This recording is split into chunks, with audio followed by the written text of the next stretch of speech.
Students, let's read class 10th English subject lesson number 2. Okay, well, so let's open the lesson number 2.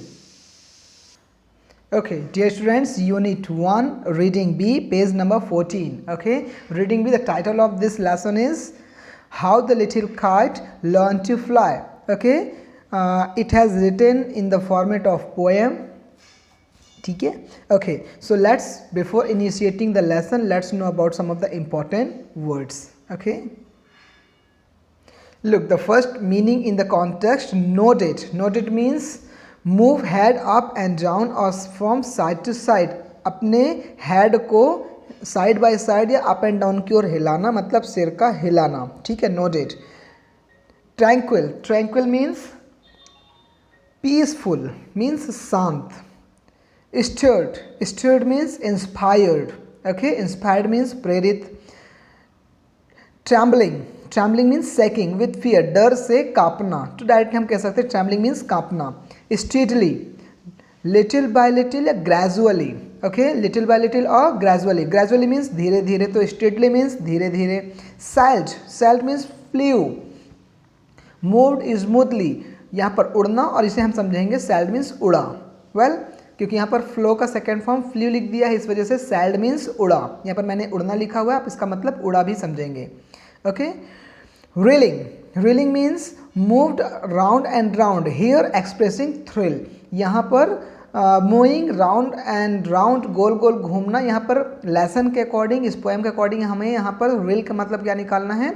Thrill, रोमांचित. Okay, so these all the important word meanings. Write down in your notebook, and now let's know about the author. Okay, so the author of this lesson is Catherine Pyle. Okay, Catherine Pyle, she was born on 22nd 1863 in Wilmington. Okay, on November.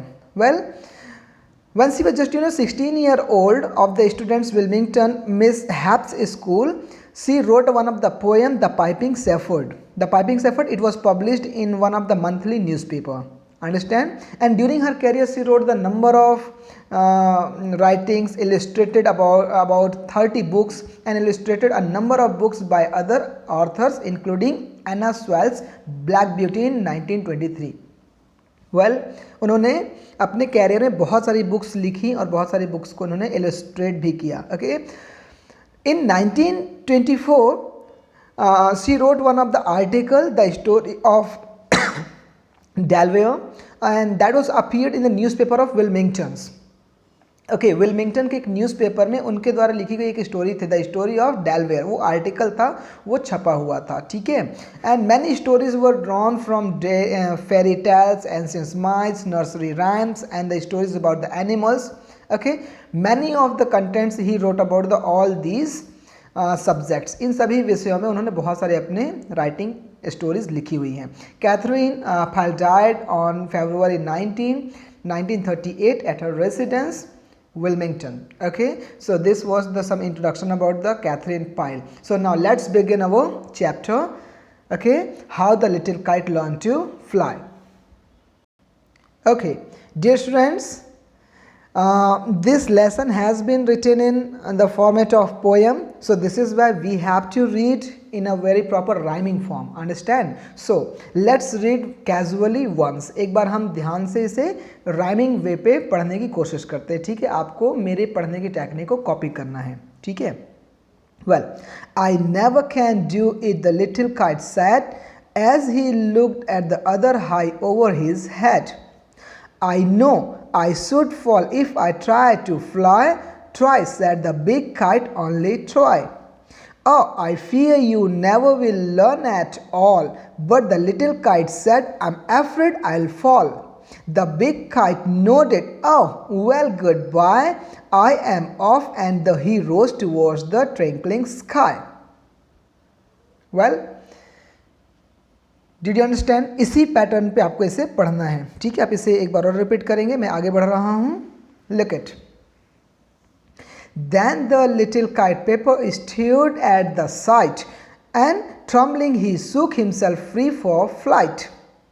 First reeling and frightened, then braver grown, up he rose through the air alone. till the big kite looking down could see the little ones rising steadily. Then how the little kite thrilled with pride as he sailed with the big kite side by side, while far below he could see the ground and the boys like small spot moving round. They rested high in the quiet air, and only the birds' cloud were there. Oh, how happy I am, the little kite cried, and all because I was brave and tried.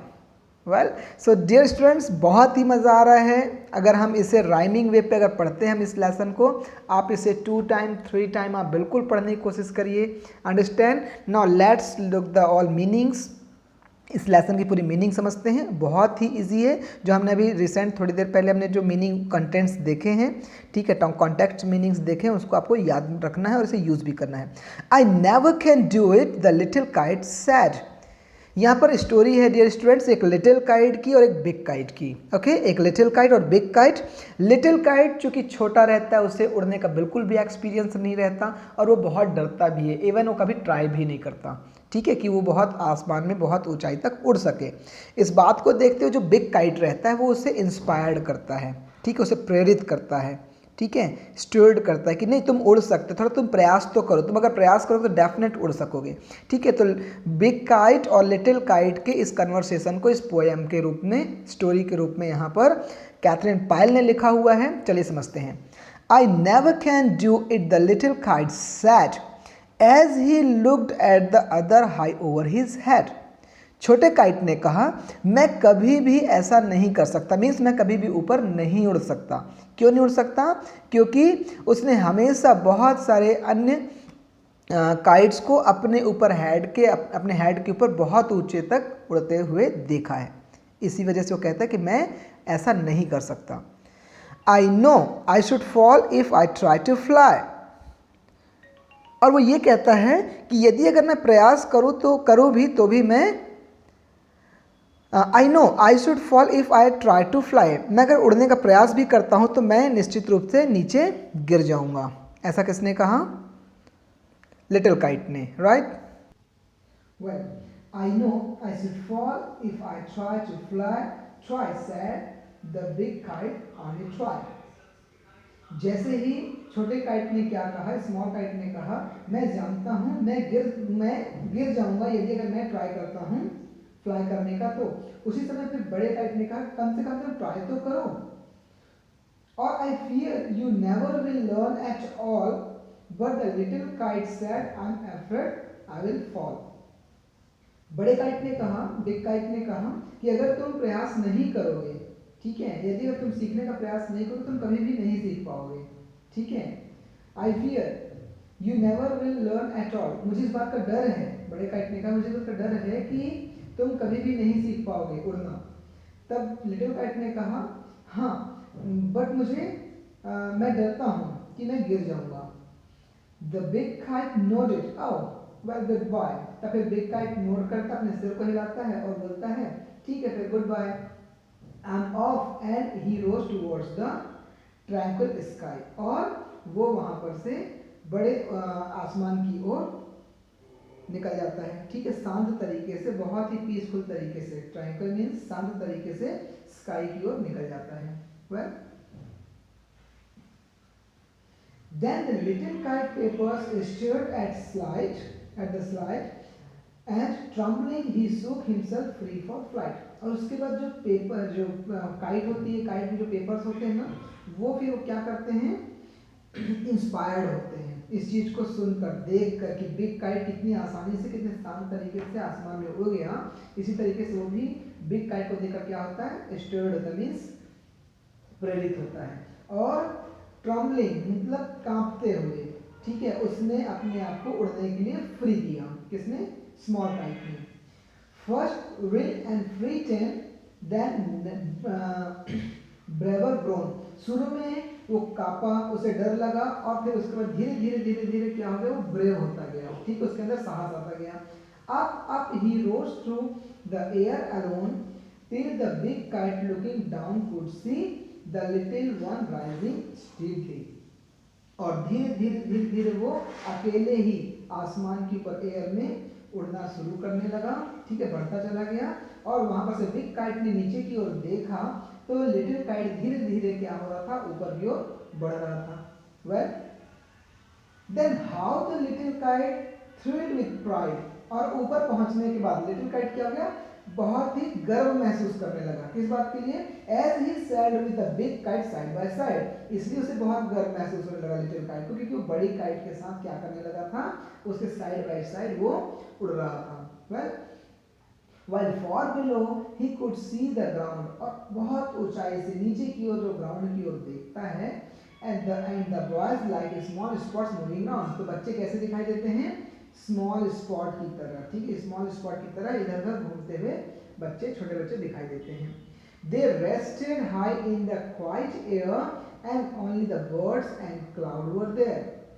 Big kite and small kite दोनों अब बहुत ऊंचे आसमान में पहुंच चुके थे, ठीक है, और उन्होंने क्वाइट एयर में रेस्ट करना, और वहां पर उन्होंने क्वाइट एयर में रेस्ट किया, अंडरस्टैंड, जहां पर उनकी मुलाकात सिर्फ किससे हो रही थी, वहां पर उनके फ्रेंड्स कौन थे, birds and clouds, understand. Well after that, oh how happy I am, मैं कितना खुश हूं, the little kite cried, little kite इस बात को लेकर चिल्लाता है कि मैं बहुत खुश हूं, and all because I was brave and tried, और सब कुछ इसलिए पॉसिबल हो पाया, मैं इतनी ऊंचाई तक इसलिए उड़ पाया क्योंकि मैं क्या हूँ, ब्रेव, क्योंकि मैं I was brave and tried, मैं इतना ऊपर इसलिए आ पाया क्योंकि मैं ब्रेव था और मैंने प्रयास किया। Fact, so this is the story of little kite and big kite, और यहाँ पर हमने देखा how the little kite learn to fly. Did you understand? So यहाँ पर हमारी लाइफ में भी ऐसा ही होता है स्टूडेंट्स, ठीक है, आपके पेरेंट्स, आपके टीचर्स, आपके वेल विशर आपको अच्छा करने का सुझाव देते हैं, they just guide you to do something well, understand, they just insist you on to try at least, okay, of your level best, वो सभी चाहते हैं कि आप अपने लेवल का बेस्ट करें, but you fear sometime, understand, ऐसा होता है कि आप थोड़े समय के लिए क्या करते हैं, फियर करते हैं, थोड़ा डरते हैं।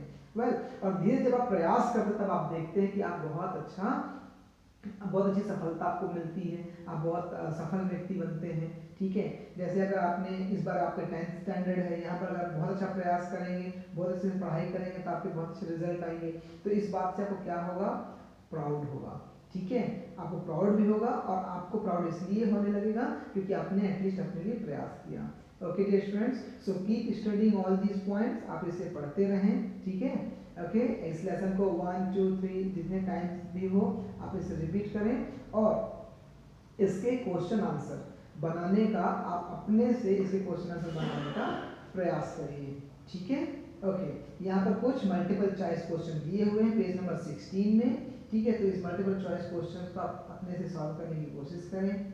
वेल ओके, और ये सारे क्वेश्चन आंसर को क्या करना है, as already I have suggested you can take the some of the notes of the 10th standard students who recently have passed the 10th, okay, so from their copies you can note down all these question answer, okay, don't try to learn the question answer from any resources or the guide, understand, because very specific and very systematic answer has been given already to your senior students, understand. Well so keep studying, लगातार प्रयास करते रहिए, और जितने भी lesson हैं my dear students उसके question answer तो आप अपने सीनियर से कॉपी लेकर आप कंप्लीट कर सकते हैं, एंड जो उसके कॉम्प्रिहेंशन पोर्शन है उसे आप बनाने का प्रयास करिए। जो भी लेसन का जो ग्रामर पोर्शन है, हम लेसन डील करने के बाद जब हम ग्रामर का स्पेशल क्लास चालू करेंगे तब आपको वहाँ पर आपको ग्रामर की स्टडी करने को मिलेगी। ओके, सो नाउ कीप स्टडिंग, लगातार प्रयास करते रहिए, और आगे हम पढ़ेंगे अपना नेक्स्ट चैप्टर,